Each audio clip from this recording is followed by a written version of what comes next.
Mesdames, Messieurs, bien bonjour et bienvenue.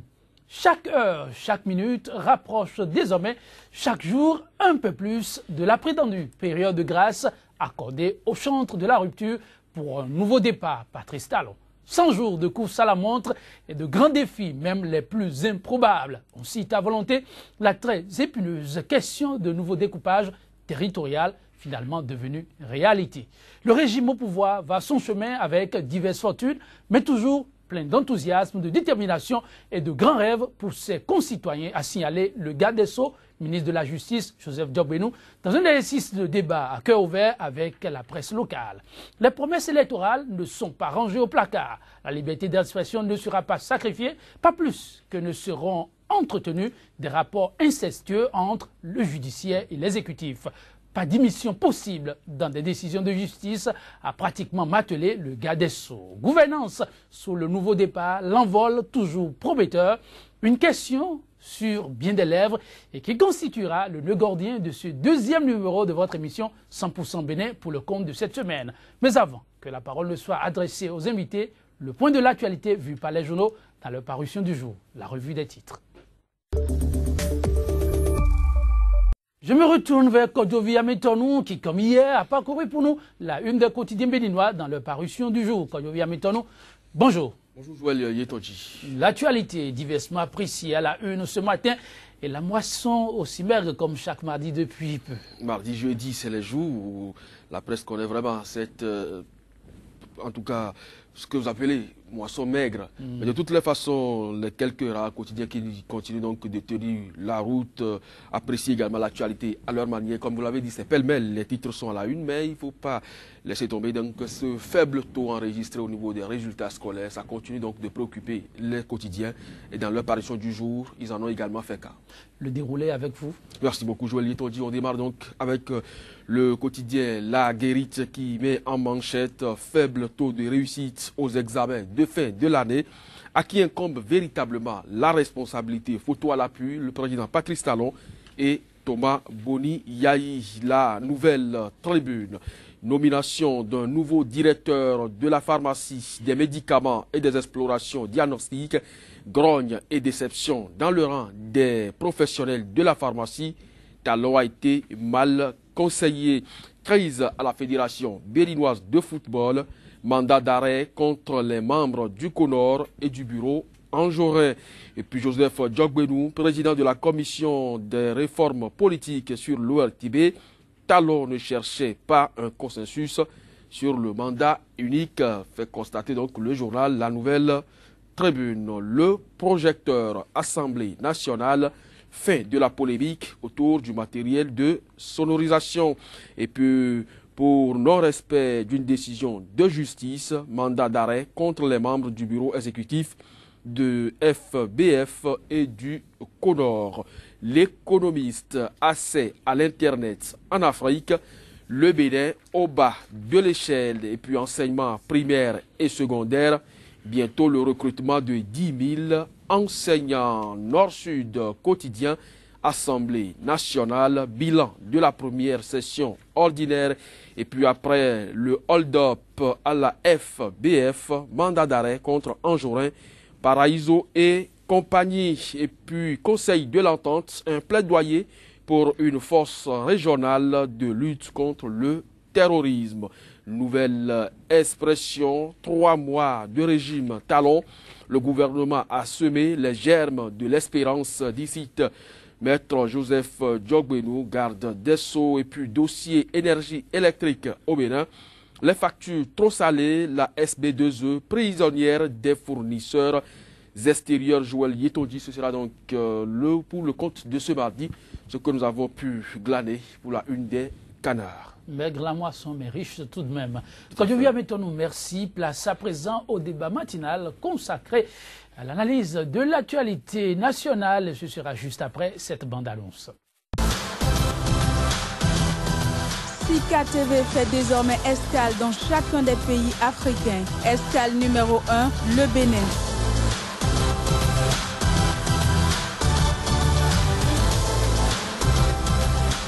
Retrouvez désormais sur Sika TV votre émission 100% Bénin consacrée exclusivement à l'analyse de l'actualité au Bénin. Pendant 45 minutes, la parole sera donnée aux spécialistes de l'information et autres analystes pour décrypter l'actualité socio-économique et politique.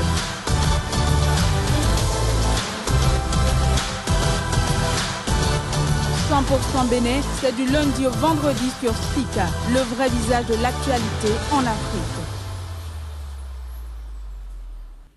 Annulation des concours dits frauduleux au profit du ministère de l'Économie et des Finances, dépôt du rapport de la commission Diogbenou Insécurité et son corollaire de vindicte populaire, réconciliation des deux ailes de l'église protestante méthodiste du Bénin et j'en oublie. Depuis son investiture le 6 avril, le nouveau chef d'État béninois s'emploie à son rythme à imprimer ses marques à la tête du pays, veillant à ne point s'écarter de l'idéal promis au peuple béninois. Dans une adresse à la nation à travers une émission débat, le garde des Sceaux peint un tableau des plus élogieux du parcours effectué jusque-là. Rassurant un tel parcours, quelles sont les touches à y apporter aux besoins pour une traversée plus aisée? Deux invités pour mener le débat ce matin avec nous. Ordenala Tatin, militant de première heure du nouveau départ, député et rapporteur de la commission des lois, de l'administration et des droits de l'homme. Il est le secrétaire général du parti Alternative Citoyenne. Ordenala Tatin, qui ne nous a pas encore rejoint, il y sera dans quelques minutes. On croit ses propos et vous comprenez pourquoi à chaque fois ce petit remerciement à nos invités. Ce n'est pas aisé.